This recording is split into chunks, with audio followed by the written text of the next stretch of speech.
more rain, and Starbucks, peppermint, skinny, mocha,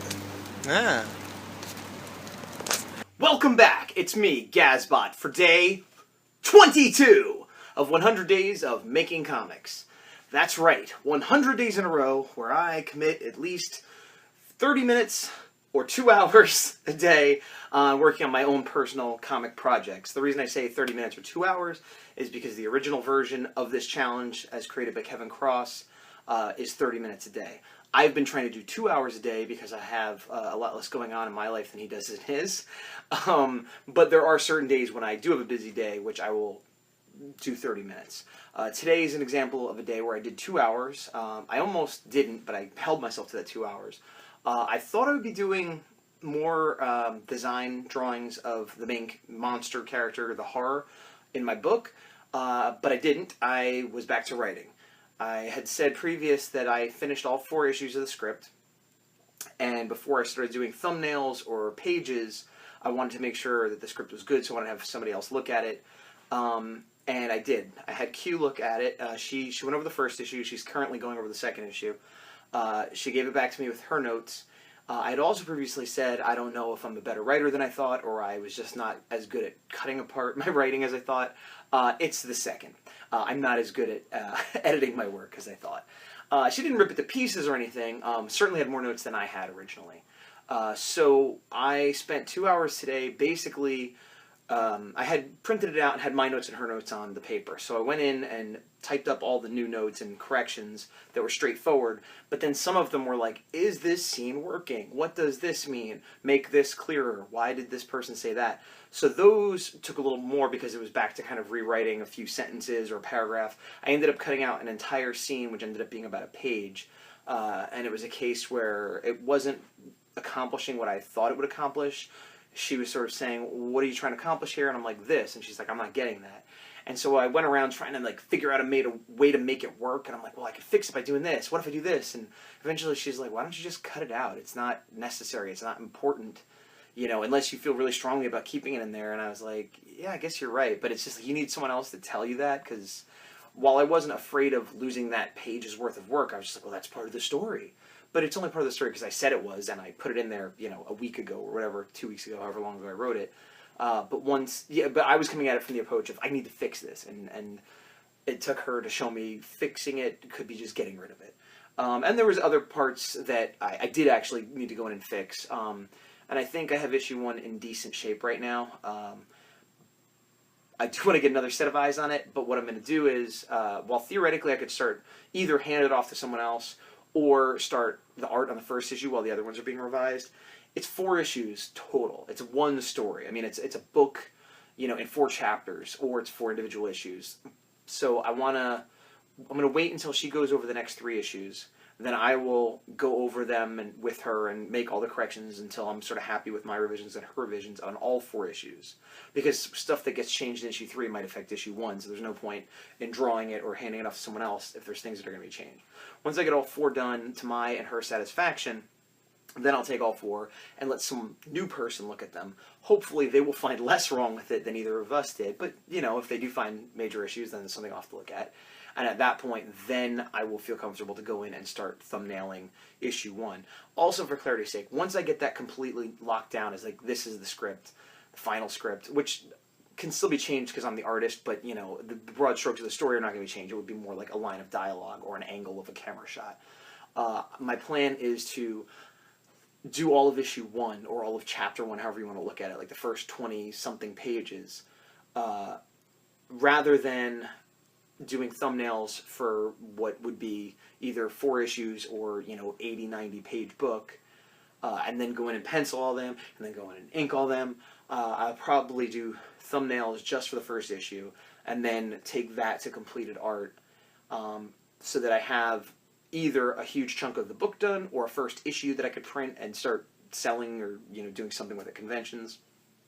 So that's kind of where I'm at with the horror. So tomorrow likely will be another revised writing update.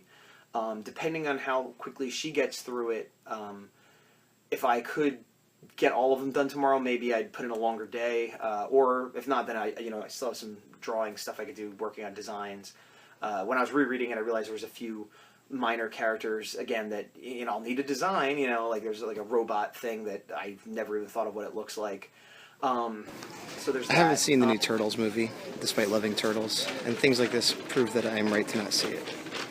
He looks like a big guy made out of poop logs, and he's really trying to poop, and then his little poo log fingers are holding the poop.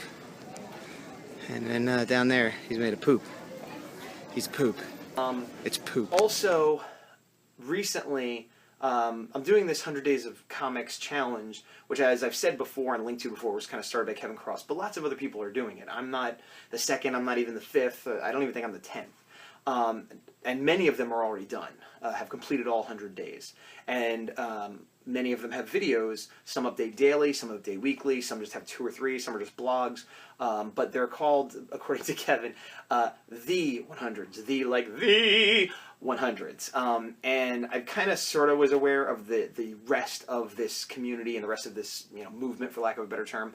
But it was brought more in focus to me recently because a gentleman named Peter Palmiotti, and I apologize if I'm mispronouncing that name, who is one of the 100s and who has completed his 100 days and has other videos on YouTube about art and other things. And he's a professional inker for a lot of big companies. Now he's doing his own thing and he has his own company, and the whole usual spiel of a successful artist who is trying to do his own art, which is what we're all doing in the 100s. But he's got other videos showing other things, and so. Anyway, he got in touch with me and was sort of, hey, congratulations on joining us, and then I got invited to another group and a few other things, so I've sort of become part of this larger community a little bit. So here's a link to Kevin Cross and his 100 Days of Comics. Here's a link to Peter Palmiotti and his 100 Days of Comics. Here's a bunch of other links to other people doing this 100 Days challenge. I invite you to check them out. Like and subscribe their stuff, like and subscribe my stuff, But I'll also put a link below in the show notes in case you're able to click right now. That'll have links to those as well as to the Tumblr, the 100 page. And yeah, so there's that. So going forward, I'm going to pause here. Let me think. So yeah, unfortunately I don't have anything visual to really show you today because I didn't do any drawing at all. The rest of the day, I didn't have a long work day. I only had the 2 hours, which I could have theoretically drawn once I was done with those revisions. But I was doing Christmas stuff, like Christmas cards and like that kind of stuff. And I had a lot of post office duties to do, one of which was returning the GoPro, which I had previously used, tried out with videos here, which you may or may not have even noticed the difference. I certainly didn't. And I got a return form, and I sent that back for my money back. So that's kind of a bummer, but I got through all that. I was also sending out some other orders for people that have ordered things from my Etsy store, another print, and a commission, and a few other things. So that's always cool. But it's weird when it's a work day where I'm not drawing, but it was like work stuff that was taking up time that I had to do, I've been thinking about getting another new camera. I'm leaning towards GoPro still. I've seen people talk about other cameras that are good for vlogs and webcasts and whatever you want to call this kind of YouTube thing. But I have another project in mind that I want to do next year. Might be months down the road, definitely after the 100 Days of Making Comics, that I don't want to get into now because it's so far away. But because of that project, if I got a camera that was mainly good for indoor sedentary stuff, I would end up having to buy another camera anyway. So what I'm thinking about doing is getting a better GoPro that will work indoors. So we might go through the same thing again where I get another GoPro, test it out, and return it. Hopefully not. Hopefully I'll get one, test it out, and like it. But that is on the horizon for as far as technical stuff. But other than that, I think that's about it for today. Not a lot to report. And but I mean, today's day 22, which is 22% down, which means I only have 78% left. So I keep reminding myself of that. And it's one of those things where 78% also means that I have 78 more days left. 78 more days left.